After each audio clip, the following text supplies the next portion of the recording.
Hello everyone.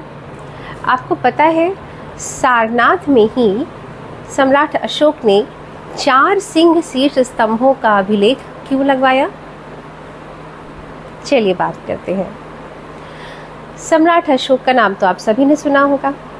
सम्राट अशोक ही एकमात्र ऐसा शासक था जिसने भारतीय इतिहास लिखने के लिए हमें कुछ ऐसे ठोस प्रमाण दे दिए जिनकी वजह से भारतीय इतिहास लिखने में बहुत मदद मिली। उनके द्वारा स्थापित किए गए अभिलेख और स्तंभों पर हमें यह निश्चित हो गया कि उस समय किस शासक ने कैसे और किस प्रकार शासन किया था। सम्राट अशोक की एक विशिष्ट बात यह है कि उन्होंने चारों दिशाओं में अपने स्तंभ लगवाए और उन स्तंभों पर सिंह, बैल, घोड़े के शीर्षों की आकृतियां लगवाई। लेकिन एकमात्र सारनाथ ही था जहां पर उन्होंने 4 शेर के सिंह शीर्ष स्तंभों को स्थापित कर पाया। ऐसा क्यों किया?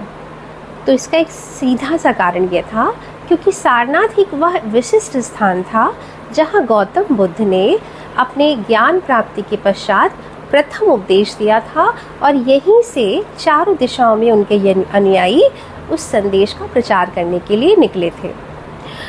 यहाँ पर स्तंभ के जो शीर्ष हैं वह यह प्रमाणित करते हैं कि चारों दिशाओं में धम्म का किस प्रकार से प्रचार किया जाना है।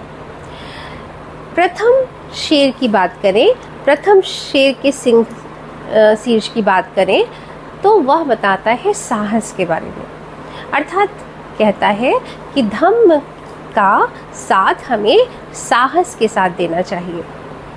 दूसरा शक्ति का प्रतीक है, वह बताता है कि किस प्रकार एक न्यायपूर्ण शासन व्यवस्था होनी चाहिए और नैतिक आचरण की शक्ति होनी चाहिए। तीसरा बताता है कि किस प्रकार से आत्मसम्मान होना चाहिए, आत्मसम्मान धर्म के प्रति निडर होकर चलने का आत्मसम्मान।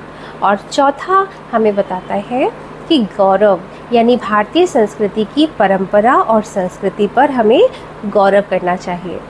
उत्तर, दक्षिण, पूरब, पश्चिम चारों दिशाओं में यह संदेश प्रचारित हो और धम्म अर्थात नैतिक आचरण, न्यायपूर्ण व्यवस्था की बात फैले, यही सम्राट अशोक का उद्देश्य था। मुझे लगता है वर्तमान में हमें इससे काफ़ी कुछ सीखने की ज़रूरत है। धन्यवाद।